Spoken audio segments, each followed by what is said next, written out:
ఉంటాయి.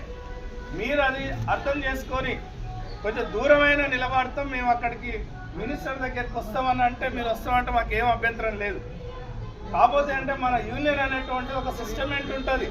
మనం ఏది చెప్తామో అదే చేస్తాం.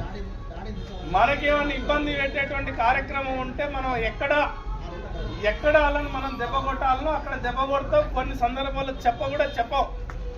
కొన్ని సందర్భాల్లో చెప్పవు.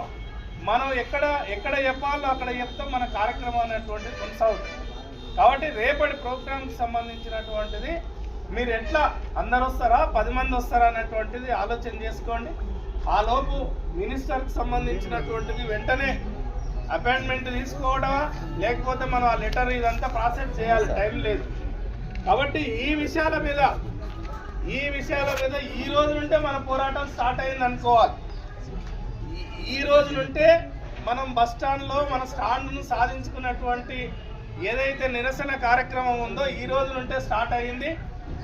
రేపటి నుండి మేడం ఎవరినన్నా పిలిచి బెదిరించి అదిరించి ఏదైనటువంటి పద్ధతిలో ఉంటే మన రివర్స్ అనేటువంటిది ఇంకో రకంగా ఉంటుంది. ఎవరు భయపడవలసిన అవసరం లేదు. కాబట్టి మనం ఏ పద్ధతిలో అయితే మనం బతిలాడుతున్నామో రిక్వెస్ట్ చేస్తున్నామో ఆ రిక్వెస్ట్ను సంబంధించినటువంటి మీరు కూడా ఆలోచించండి అని చెప్పాం. నిన్న ఏదో సింపుల్గా చెప్పింది. మనం ఈరోజు కూడా సింపుల్గా ఏం చెప్పలే. మనం మీకు ఏదైతే హక్కు ఉందో మాకు కూడా అదే హక్కు ఉంది అన్నటువంటి పద్ధతిలో మనం చెప్పాం.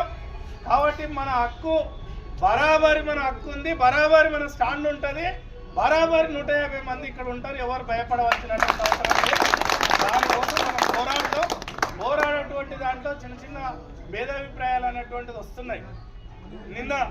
నిన్న పేపర్ కటింగ్లు వచ్చేటువంటి దాంట్లో పై అధికారులను సంప్రదించిన అది కొంత పేపర్